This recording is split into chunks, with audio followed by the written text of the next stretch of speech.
तो हम लोग कर रहे थे series and parallel combination of cells. तो दो तरह की कॉम्बिनेशन हमने सीरीज में देखी थी। सीरीज कॉम्बिनेशन के अंदर सीरीज कॉम्बिनेशन ऑफ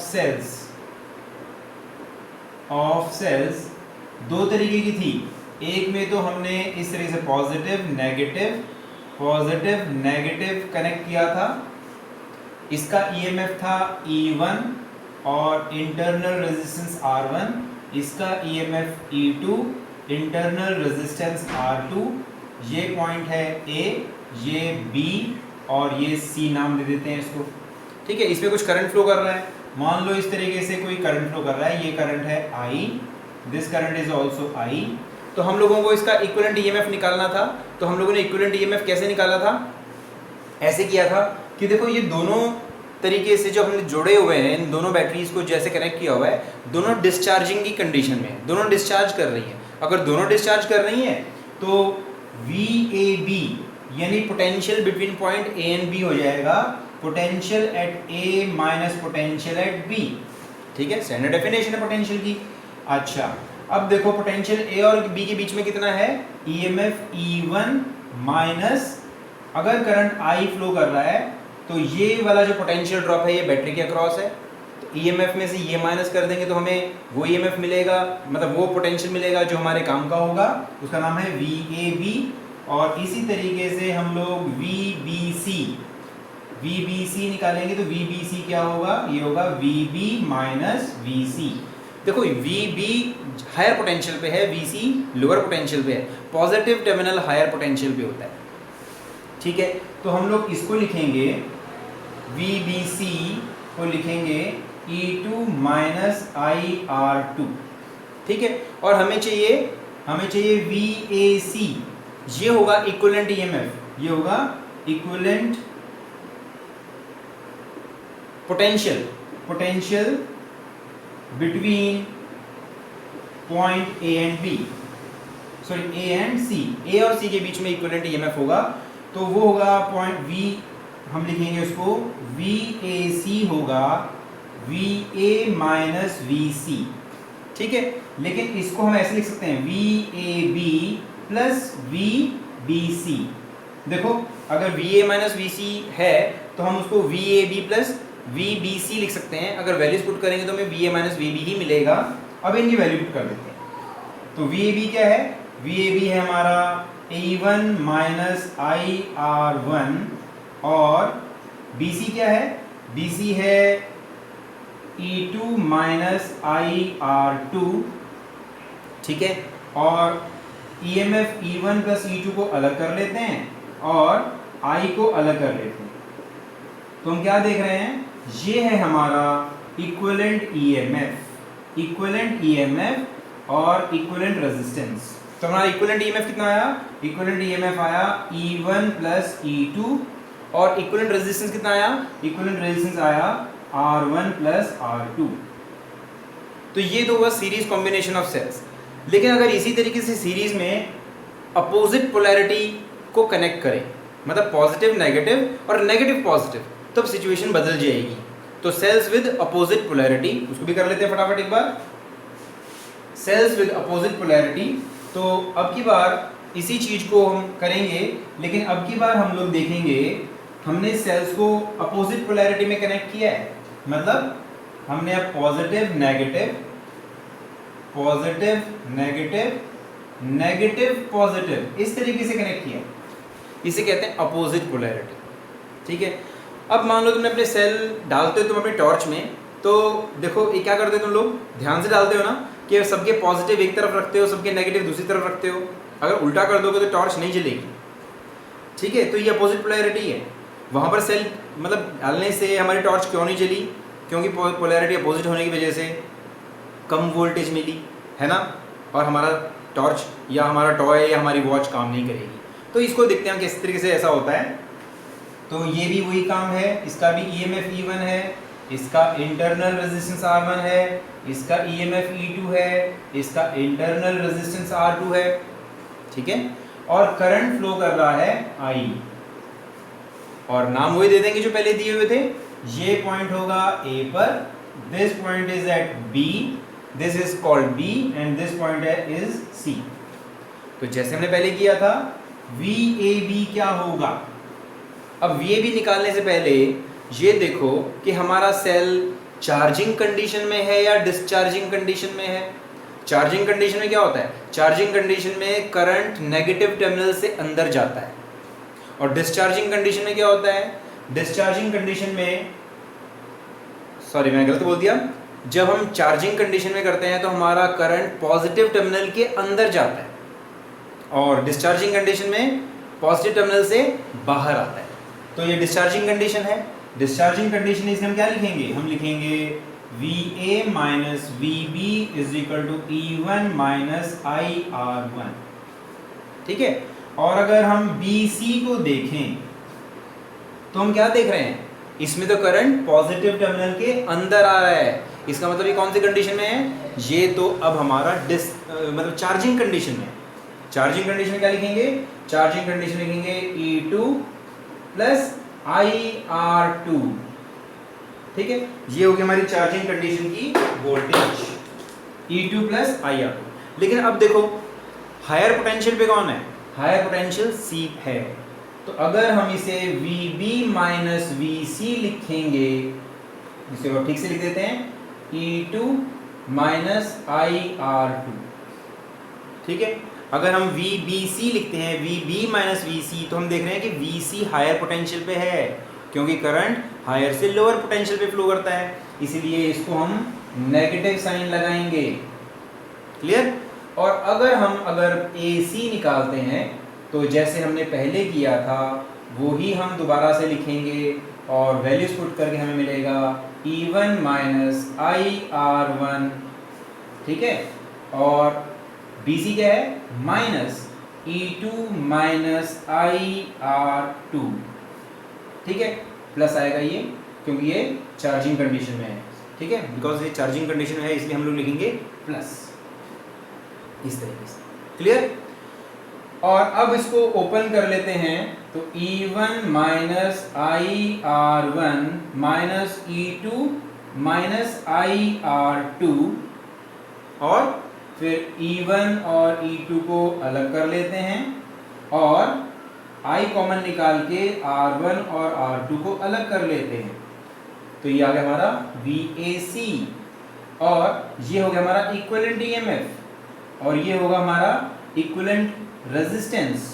तो हमारा इक्विवेलेंट EMF आया E1 माइनस E2। समझ गए? इसीलिए हमारा टॉर्च, हमारी वॉच, ठीक है, काम नहीं करती है अगर सेल को सही पोलैरिटी से कनेक्ट ना करो। देख रहे हो यहाँ पर हम क्या कर रहे हैं? पॉजिटिव नेगेटिव और नेगेटिव पॉजिटिव कनेक्ट किया था। मतलब अगर तुम अपनी वॉच में, अपने टॉय में या अपने टॉर्च में सेल को ऐसे डाल दो, इस तरीके से डाल दोगे, है ना, तो काम नहीं करेगा। सही तरीके से काम करने के लिए क्या होना चाहिए?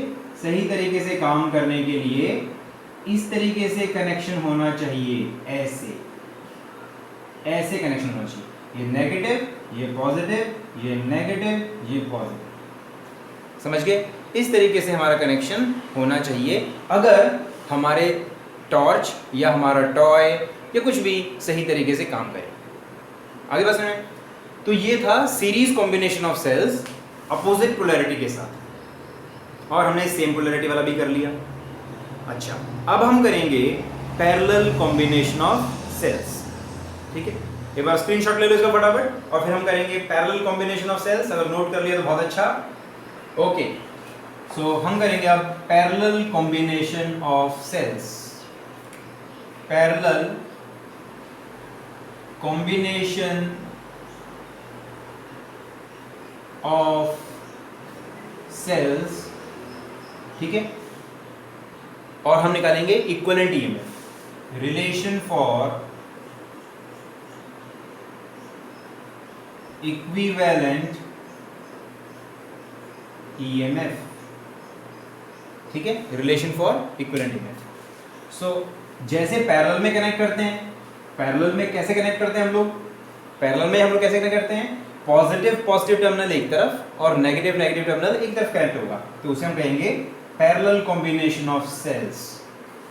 सो इस तरीके से होगा पैरेलल कॉम्बिनेशन, ऐसे इस तरीके से दोनों के पॉजिटिव टर्मिनल एक तरफ होंगे और नेगेटिव टर्मिनल एक तरफ होंगे।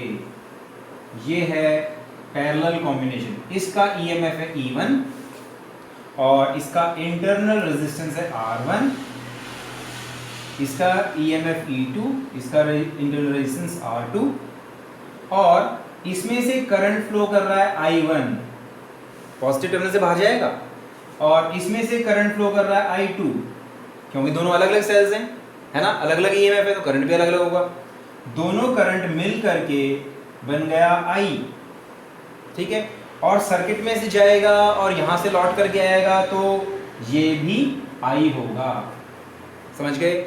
इसका नाम है A, इसका नाम है C, इसको कह देते हैं B1, इसको कह देते हैं B2। हमें क्या निकालना है? हमें इसका इक्विवेलेंट ईएमएफ निकालना है। मतलब इन दोनों सेल्स की जगह एक सेल लगाएं तो वो इतना ही करंट देना चाहिए। तो इस सर्किट को ऐसे हम लोग बना सकते हैं, देखो ऐसे, ऐसे, ये A और ये पॉइंट C, और इसका ईएमएफ होगा E और ईएमएफ इंटरनल रेजिस्टेंस होगा R। तो हमें ईएमएफ E और R निकालना है। समझ गए? चलो, अब एक चीज तो हमें यहाँ पर क्लियर है, इसकी शुरुआत करते हैं। तो शुरू ऐसे करेंगे कि करंट I जो है वो तो I1 प्लस I2 है कि नहीं? ठीक है, होना भी चाहिए। इसमें से करंट आया, नीचे से करंट आया और दोनों ऐड होके I बन गया। So I is equal to I1 plus I2। ये चीज क्लियर है? अच्छा, अब इसके अक्रॉस काम की वोल्टेज निकालेंगे। याद है काम की वोल्टेज कौन सी होती है? जो हमारे काम आती है एक्चुअल में। ईएमएफ कंपनी ने तो E1 लिख करके दे रखा है, लेकिन हमें E1 नहीं मिलने वाला। क्या मिलेगा हमें? हमें मिलेगा for first cell V is equal to हमारे काम की voltage E1 minus I1 R1, है कि नहीं? ये तो वही डिस्चार्जिंग वाली कंडीशन हो गई। ये तो डिस्चार्जिंग वाली कंडीशन है। ईएमएफ में से वो वाली वोल्टेज माइनस कर दो जो सेल खुद कंज्यूम करेगा, तो हमें वोल्टेज मिल जाएगी। ठीक है, ये हमारे काम की वोल्टेज होगी। इसी को टर्मिनल पोटेंशियल डिफरेंस कहेंगे। इसी तरीके से फॉर सेकेंड सेल के लिए क्या लिखेंगे? सेकेंड सेल के लिए वोल्टेज V। देखो दोनों को मैंने सेम नाम दिया है ना? इसके बारे में बताता हूँ थोड़ी देर में। Is equal to E2, EMF E2 minus I2 R2। इन दोनों को मैंने वोल्टेज सेम क्यों लिया है? क्योंकि दोनों सेल हमारे पैरेलल में हैं। तो इस पॉइंट पे वोल्टेज सेम होने का मतलब क्या है कि यहाँ से ऐसे चल करके जाओ तो भी पर यूनिट चार्ज उतना ही काम करना पड़ेगा, यहाँ से यहाँ तक चल के जाओ तो भी पर यूनिट चार्ज उतना ही काम करना पड़ेगा, क्योंकि पोटेंशियल स्टेट फंक्शन है, एंड पॉइंट्स पे डिपेंड करता है, पाथ पे डिपेंड नहीं करता। क्लियर? तो यहाँ ऐसे चले जाओ उतना ही पोटेंशियल, उतना ही work done per unit charge, ऐसे चले जाओ तो भी उतना ही पोटेंशियल पर यूनिट चार्ज, यानी दोनों पोटेंशियल सेम होगा, इसलिए मैंने दोनों को V लिखा। इनमें से I1 निकाल लेंगे, इसमें से I2 निकाल लेंगे और इस इक्वेशन में पुट करके, ठीक है, इस इक्वेशन में पुट करके हम लोग टोटल करंट निकालेंगे। ओके, सो करते हैं हम लोग। सो इसमें से I1 निकालने के लिए क्या करेंगे हम लोग लिखेंगे E1 minus V is equal to I1 R1। Okay, और इससे I1 क्या आया? इससे I1 आ जाएगा E1 minus V upon R1। ठीक है, इसी तरीके से दूसरे सेल के लिए E2 माइनस, इस इक्वेशन में E2 माइनस V हो जाएगा I2 R2। ओके, सही कर रहा हूँ मैं? गलत तो नहीं कर दिया? E1 माइनस V इधर लेके गए, ठीक है। सो इससे I2 मिलेगा E2 minus V upon R2। Okay, अब हम अपनी पहली वाली इक्वेशन में पुट कर देंगे, इस वाली इक्वेशन में पुट कर देंगे तो हमें क्या मिलेगा? I इज इक्वल टू क्या मिला? E1 minus we upon R1 और I2 की जगह E2 minus we upon R2। ठीक है, इसको सॉल्व कर लेते हैं अब हम। तो यहाँ सॉल्व कर लेंगे, इस तरफ इससे सॉल्व कर लेते हैं। सो एलसीएम निकाल लेंगे इसका, तो हमें मिलेगा E1 minus V into R2 plus E2 minus V into R1 upon R1 into R2। ये है हमारा करंट I। इसको थोड़ा सा और अच्छे तरीके से लिखेंगे तो हम लिखेंगे E1 माइनस वी, बल्कि इसको ऐसे कर लो, E1 R2 minus V R2 plus E2 R1 minus V R1 upon R1 R2। Okay, easy चल रहा है। E1 को अलग कर लेंगे, E1 वाली टर्म्स को, तो हम लिखेंगे E1 R2 plus E2 R1 upon R1 R2 और माइनस इनमें से V कॉमन निकाल लेंगे और हमें मिलेगा, क्या मिलेगा, हमें मिलेगा, दोनों माइनस में है, तो R1 plus R2 upon R1 R2। ये तो आया हमारा टोटल करंट। ठीक है, अब इसकी इक्वेशन में अगर हमें इक्विवेलेंट ईएमएफ निकालना तो इसकी इक्वेशन क्या बनेगी? इसकी इक्वेशन होगी, क्या लिखेंगे, E minus I R is equal to V, है कि नहीं? देखो उस इक्वेशन में, सो उससे I क्या मिलेगा, इससे हमें I मिलेगा E minus V is equal to I R and I is equal to E minus V by are. ठीक है, सो I की इक्वेशन क्या है, E minus V by R. अच्छा, अब इसमें से देखो कंपेयर करते हैं, ऐसे लिख लो इसको, E by R minus V by R. Okay, अब कंपेयर करो इसको, दोनों को कंपेयर करते हैं, क्या दिखाई दे रहा है हम लोगों को? हम लोगों को क्या दिखाई दे रहा है कि ये जो टर्म आ रही है ना, ये वाली जो टर्म आ रही है वो इसकी जगह पर है और ये वाली जो टर्म आ रही है वो इसकी जगह पर है। ठीक है, v को छोड़ करके, clear? So I is equal to E1 R2 plus E2 R1 by R1 R2 minus V R1 R2 by R1 R2। ठीक है, अच्छा, अब इसको मिटा दूं मैं, इस वाली टर्म को, इस वाले को मिटा देता हूँ क्योंकि हमारे इसी से काम चलने वाला भी आगे। एक बार देख लो फटाफट, मैं इसको मिटाने वाला हूँ, इस वाली स्क्रीनशॉट ले लो इसका फटाफट।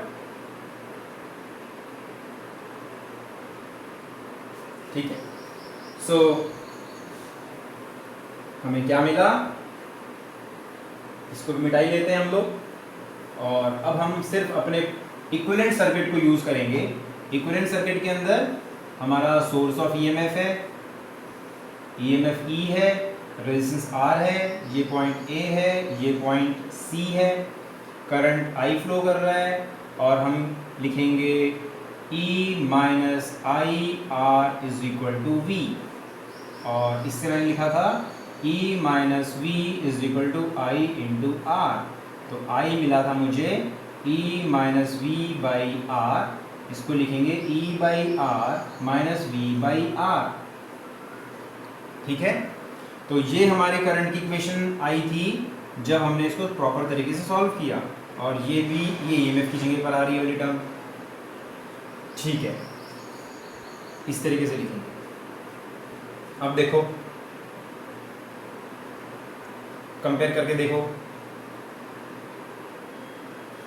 तो ये जो टर्म आ रही है, ये टर्म जो आ रही है वो इसकी जगह पर आ रही है और ये वाली जो टर्म है वो इसकी जगह पर आ रही है। ओके, सो हम क्या कहेंगे, देखो E by R is equal to E1 R2 plus E2 R1 by R1 R2 और V बाई आर, तो V बाई आर की जगह लिख रहे हैं V R1 plus R2 upon R1 R2।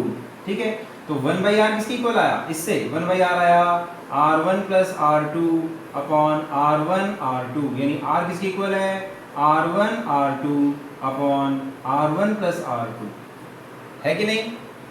ठीक है, यानी ये तो क्या हुआ, ये तो क्या दिखाई दे रहा है, ऐसे सेल तो पैरेलल कॉम्बिनेशन में होते हैं, यानी रेजिस्टेंस तो पैरेलल कॉम्बिनेशन वाले रूल को फॉलो कर रहा है, यानी कि 1/R1 + 1/R2 है। ठीक है, सो R जो इक्विवेलेंट रेजिस्टेंस आएगा वो तो वही होता है, वही आ रहा है जो पैरेलल कॉम्बिनेशन में होता है, 1/R1 + 1/R2। ठीक है, तो ये चीज तो क्लियर हुई कि इंटरनल रेजिस्टेंस टोटल वैसा ही होगा जैसे पैरेलल में कनेक्शन करने पर होता है। ओके, तो इस वाली टर्म को हटा देते हैं और हम अब इस चीज को फोकस करते हैं।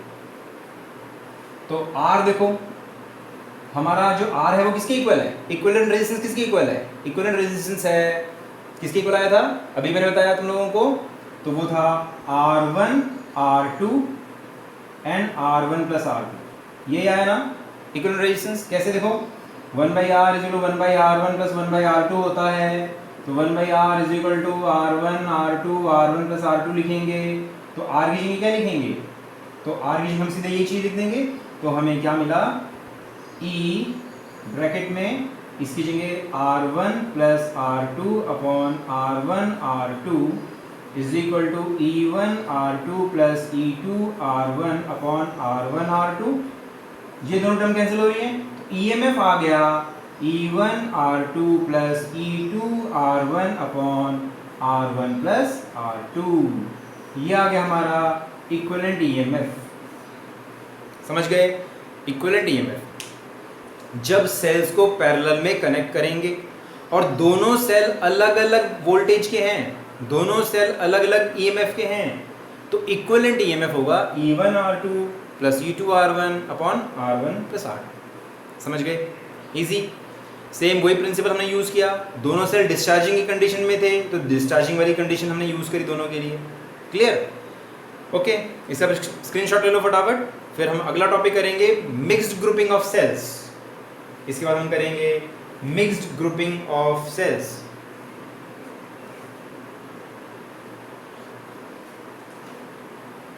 Next topic is mixed grouping of cells.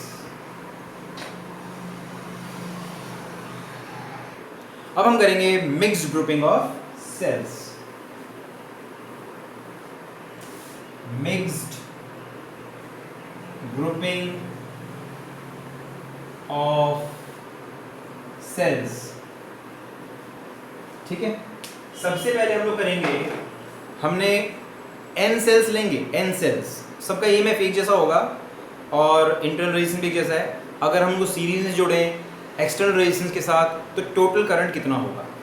तो सबसे पहले उसमें हम करेंगे सीरीज कॉम्बिनेशन में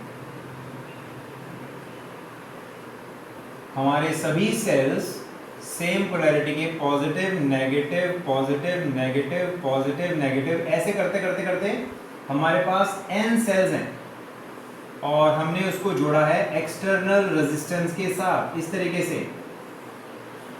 ठीक है, एक्सटर्नल रेजिस्टेंस से जुड़ा है, यह है R, हर एक सेल का EMF है E, रेजिस्टेंस है R, EMF E, resistance R, EMF E, resistance R, EMF E, R. Okay, and the current in the circuit is, let us suppose, I. Okay, अभी सभी सेल्स तो हमारे कौन सी condition में है, सभी सेल्स डिस्चार्जिंग कंडीशन में है। जैसे हम ऐसे करें, इन दोनों पॉइंट्स के बीच की वोल्टेज क्या होगी, E - IR। इन दोनों पॉइंट्स के बीच की वोल्टेज क्या होगी, E - IR। इन दोनों पॉइंट्स के बीच की वोल्टेज क्या होगी, E - IR। ऐसे करते चले जाएंगे, ठीक है, E - IR, E - IR, ठीक है, इस तरीके से। सो हम लोग लिखेंगे, क्या लिखेंगे कि total current is equal to total EMF by total resistance. क्योंकि सबकी पोलैरिटी सेम है ना, positive negative positive negative positive negative, ठीक है, सही तरीके से पोलैरिटी में जुड़े हुए हैं, तो इनका EMF क्या होगा, ऐड होगा। तो टोटल EMF हो जाएगा E1 सॉरी सबका E है and we have such n cells are there, हमारे पास n सेल्स है सर्किट के अंदर, हर एक का EMF E है, तो टोटल EMF हो जाएगा E plus E plus E plus E n times. तो क्या लिखेंगे, NE। और टोटल रेजिस्टेंस क्या होगा, small r plus small r plus small r plus small r n बार, तो वो जाएगा n स्मॉल r प्लस ये सीरीज में है n r plus capital R. ठीक है, तो ये हुआ current in the circuit n E upon n r plus R. Simple. अब इसका स्पेशल केस ले लेते हैं। स्पेशल केस क्या हो सकता है? अगर हमारा एक्सटर्नल रेजिस्टेंस बहुत बड़ा हो, case one, if external resistance is very very large as compare to n r, तो हम एन आर को इग्नोर कर देंगे, है ना, ये तो हम हमेशा करते आए हैं। सो एन ई अपॉन जस्ट आर बचेगा। इसका मतलब क्या हुआ? N times e by are. ठीक है, मतलब हमारा जो करंट होगा वो n टाइम्स होगा जो मैक्सिमम करंट हमारे ईएमएफ के सोर्स में से जा सकता है। और अगर case 2, if R is very very small as compare to n r, अब की बार एक्सटर्नल रेजिस्टेंस बहुत छोटा हो, एक तरीके से शॉर्ट सर्किट हो जाए, है ना। एक्सटर्नल रेजिस्टेंस बहुत छोटा होना मतलब क्या होता है? शॉर्ट सर्किट, इसे कह सकते हैं शॉर्ट सर्किट। तो इस सिचुएशन में क्या लिखेंगे हम लोग? अब की बार R को इग्नोर करेंगे, तो हमारा जो करंट आएगा वो आएगा एन ई अपॉन एन आर, यानी कि E बाई आर। समझ गए? क्या साबित होता है इससे? करंट हमारा ज्यादा कब होगा? इस सिचुएशन में ज्यादा है या इस सिचुएशन में ज्यादा है? देख रहे हो, हमारा जो करंट है इस सिचुएशन में ज्यादा है या इस सिचुएशन में ज्यादा है? इसमें R बहुत बड़ा है, इसमें R बहुत कैसा है? इसमें हमारा जो स्मॉल आर है, n r is very large, तो इसमें जो हमारा करंट होगा वो सेल का ईएमएफ जुड़ा हुआ है उसका इंटरनल रेजिस्टेंस, यानी काफ़ी सारा करंट है ये। तो शॉर्ट सर्किट करंट ही ज़्यादा होता है। दिखाई तो ये ज़्यादा दे रहा है, लेकिन हमने क्या माना था इसके अंदर? हमने माना था एक्सटर्नल रेजिस्टेंस बहुत बड़ा है, तो ये वाकई में करंट थोड़ा छोटा ही होगा। ये था सीरीज़ में, जब हमने सेल्स को सीरीज़ में कनेक्ट किया। अब हम एन सेल्स को पैरेलल में कनेक्ट करेंगे और फिर देखेंगे कितना करंट उसमें से फ्लो करता है। एक बार नोट कर लो फटाफट, स्क्रीनशॉट ले सकते हो इसका जल्दी।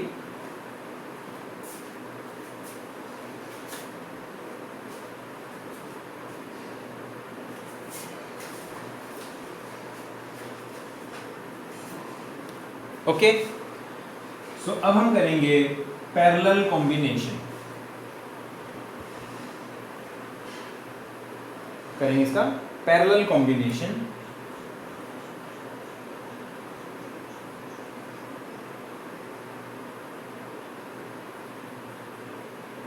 पैरेलल कॉम्बिनेशन में सबके पॉजिटिव टर्मिनल एक तरफ, नेगेटिव टर्मिनल एक तरफ, यही होता है पैरेलल कॉम्बिनेशन। ऐसे बनाएंगे, एक सेल, दूसरा सेल, तीसरा सेल, ऐसे करते करते बहुत सारे सेल्स हैं हमारे पास। हमारे पास कितने सेल हैं? ऐसे करते करते जाएंगे और हमारे पास हैं m सेल्स।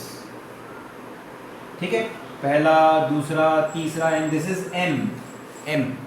और इसको हमने कनेक्ट किया है एक्सटर्नल रेजिस्टेंस के साथ, ऐसे। This is external resistance. इसमें से करंट फ्लो करेगा I1, इसमें से करेगा I2, लेकिन EMF E है, रेजिस्टेंस R है, EMF E है, रेजिस्टेंस R, तो करंट भी सबका सेम होगा, E और R, EMF और R, and this is the total current. इसको शॉर्ट नाम देते हैं I डैश। ठीक है, टोटल करंट इज I। तो what is the maximum current which can flow? निकालते हैं सब फॉर्मूला।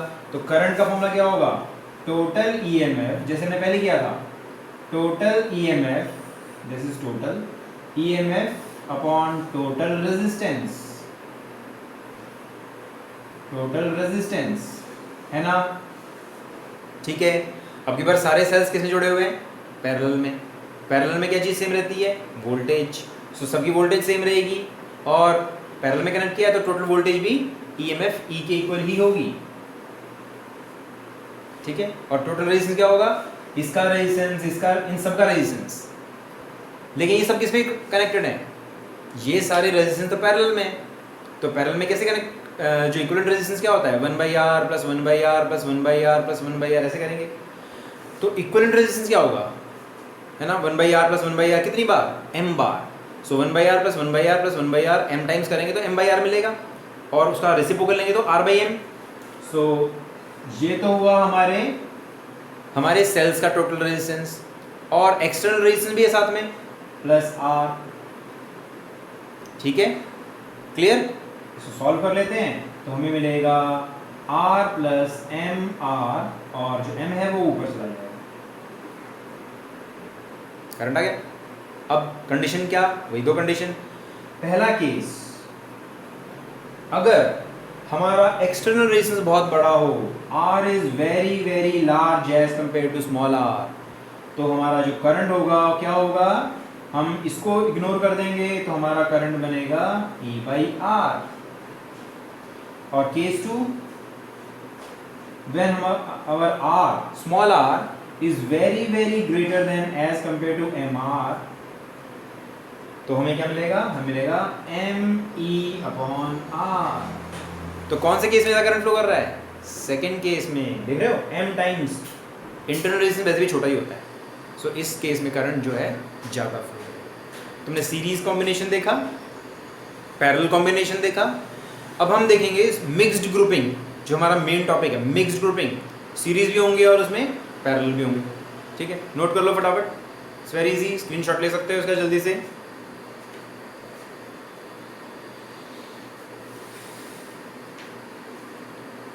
अब की बार हम लोग लेंगे mixed grouping, proper mixed grouping. इसमें क्या होगा, इसमें हमारे पास ऐसे ऐसे there are first second third और n, there are n cells in series, और इस तरीके के ना m रोज हैं, एक रो ये है इस तरीके से,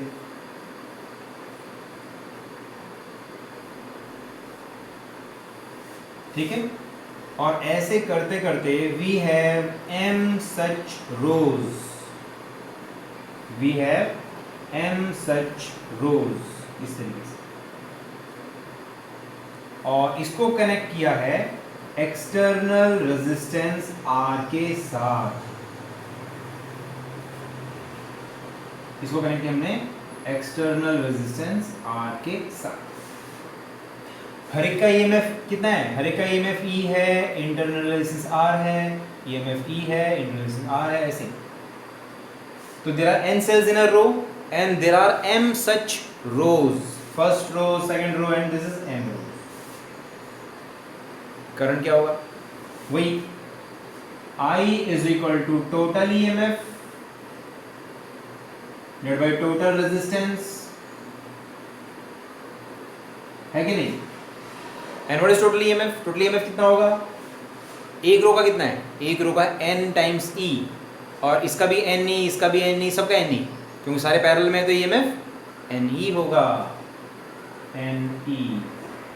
ठीक है, एक रो का रेजिस्टेंस कितना है, स्मॉल r है ना, सब सीरीज में है NR, और ऐसे ऐसे कितनी रोज हैं, m रोज हैं, तो 1/NR plus 1/NR plus 1/NR m/NR, उल्टा करेंगे तो NR/n, NR/n, और एक्सटर्नल रेजिस्टेंस कितना है, प्लस R। तो हमें मिला NME upon NR plus MR। So this is the current in the mixed grouping. इसमें भी वही केस कर सकते हैं, केस 1 एंड केस 2। ठीक है, तो इस तरीके से हमने किया mixed grouping of cells, series में, पैरेलल में, सभी तरीके से कॉम्बिनेशन हमने कर ली। क्लियर। हमारे जो न्यूमेरिकल्स हैं जनरली दो सेल के आएंगे, अगर अपोजिट पोलैरिटी के होंगे, सेम पोलैरिटी के होंगे, तो हमें पता ही है अपोजिट पोलैरिटी के दो सेल्स हैं तो हमने उसका EMF निकाला, और फिर सीरीज़ में है उसका EMF निकाला। करंट हम दोनों केसेस में देखा, मिक्स ग्रुपिंग में करंट हमने देखा। ओके, सो ये थियोरेटिकल पार्ट हमने किया। जब हम न्यूमेरिकल करेंगे तो यही कॉन्सेप्ट लगाएंगे, चार्जिंग एंड डिस्चार्जिंग आप लोगों को ध्यान देना है। अगर चार्जिंग कंडीशन में है तो क्या करना पता लग गया आपको, डिस्चार्जिंग कंडीशन में है तो पता लग गया। इसमें जो टफ क्वेश्चन बनता है ना वो बनेगा चार्जिंग कंडीशन वाला, क्योंकि डिस्चार्जिंग हमें बड़े अच्छे से आ गई है, लेकिन चार्जिंग कंडीशन जब क्वेश्चन आएगा तो आप जनरली उसको भूल जाते हो। ओके, तो ऐसे क्वेश्चन की प्रैक्टिस करना है जिसमें चार्जिंग कंडीशन में सेल होता है। तो सी यू टुमारो, बाय।